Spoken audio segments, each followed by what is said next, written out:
രേണു വെറും പാഴ് കണ്ടസ്റ്റന്റ് ആണ്. അല്പസമയം മുമ്പ് ആര്യനും അപ്പാനിയും തമ്മിലുള്ള കോൺവെർസേഷന്റെ ഇടയിലാണ് ഇവരുടെ മനസ്സിലിരിപ്പ്, അതായത് അവരുടെ അഭിപ്രായം തുറന്നു പറഞ്ഞത്. ഇവര് പറഞ്ഞു വരുന്നത് എന്താണെന്ന് വെച്ചാൽ ഇവരിങ്ങനെ ഓരോ കണ്ടസ്റ്റൻസിനെയും വാല്യൂ ചെയ്യുവാണ്.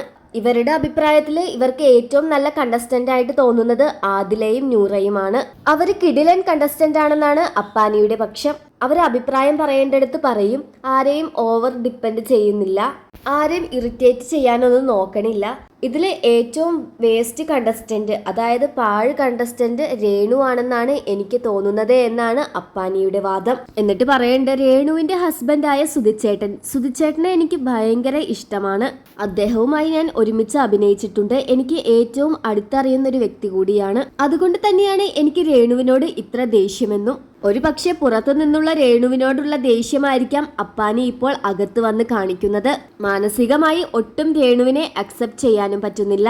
അപ്പാനി ശരത്ത് ബിഗ് ബോസിലേക്ക് വരുന്നുണ്ടെന്ന് ഇങ്ങനെ നിറഞ്ഞു നിന്നു. അതുപോലെ തന്നെ രേണുവും ബിഗ് ബോസിലേക്ക് വരുന്നുണ്ടെന്ന് ഇങ്ങനെ നിറഞ്ഞു നിന്നു. ഞാൻ വരുന്നുണ്ടെന്ന് പറഞ്ഞതിനേക്കാൾ ഉപരി രേണു വരുന്നുണ്ടെന്ന് പറഞ്ഞപ്പോഴാണ് ആളുകൾ വാവ് പറഞ്ഞത്. ഞാൻ അപ്പളേ ഓർത്തു എന്താണ് ഈ രേണുവിനുള്ളത് എന്ന്.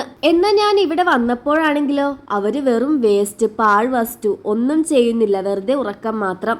രേണു എന്താണ് ഇവിടെ ചെയ്യുന്നത്? സ്വന്തമായി ഒരു അഭിപ്രായം പോലും പറയുന്നില്ല.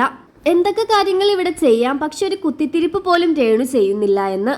എന്നാൽ അപ്പാനി ശരത്താണെങ്കിലോ പുറത്തു നിന്നും തന്നെ രേണു കുത്തിത്തിരിപ്പുണ്ടാക്കുമെന്നും കുത്തിത്തിരിപ്പുണ്ടാക്കിയിട്ടുണ്ടെങ്കിൽ അതിനെ എങ്ങനെ പ്രതികരിക്കണമെന്ന് പഠിച്ചിട്ടാണ് വന്നത്. എന്നാൽ ബിഗ് ബോസിൽ എത്തിക്കഴിഞ്ഞപ്പോഴോ അതൊന്നും നടക്കുന്നില്ല. അതിന്റെ ഒരു ഫ്രസ്ട്രേഷനാണ് അപ്പാനിക്കുള്ളത്. രേണു ഒരു പാവമാണെന്നും പറയുന്നുണ്ട്.